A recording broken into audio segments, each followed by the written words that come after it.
Today, we're looking at one of the most beautiful games on the PlayStation 2, Dragon Quest VIII. This game was released in 2005 and was the first game in the series that I played.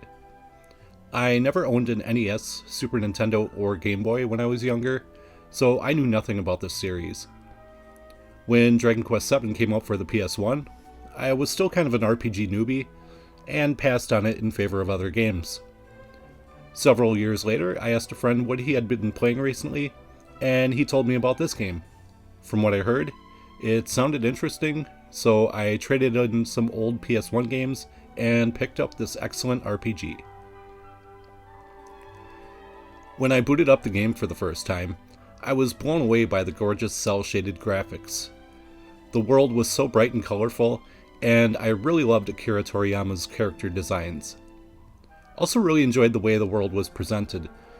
Many RPGs at the time were starting to get rid of an explorable world map, and would just have you select a destination from a menu. This game actually let you explore the map, and the behind-the-back perspective kind of made it feel like you were in the world, which is fitting because the main character is supposed to be you. You don't have the freedom to go anywhere. This game still has a somewhat linear path, but you will have plenty of opportunities to wander around and find treasures and rare monsters in between story points. Speaking of story, this one starts off with Dulmagus stealing an ancient scepter from Trodain Castle. He then turns King Trode into a troll and Princess Medea into a horse. The rest of the castle's inhabitants are turned into stone, with the exception of you. The three of you then decide to chase after the evil jester to retrieve the scepter and reverse the curse. Along the way, you'll meet three other characters that will travel with you: Yangus, Jessica, and Angelo. These characters are all very charming and have great chemistry together, which makes the game's somewhat standard plot much more enjoyable. You'll be getting into lots of random encounters in Dragon Quest VIII. The battle system is pretty much the same as any other game in the series, but it's still challenging and fun. You select commands for each character, then the round plays out with the faster characters going first. Each character can choose basic attacks, magic, items, or abilities. There is also a Psych Up command which lets the player charge their strength to unleash a much stronger attack the next round. When you level up, your characters will earn skill points that can be distributed to 5 different categories. 3 for weapons, 1 for fisticuffs, and the last is a character-specific trait such as charisma or humanity. By leveling up these traits, your party members will gain new abilities and will also be more effective with certain weapons. It's a really nice system that allows characters a little bit of flexibility in weapon choices, but still prevents you from making every party member exactly the same.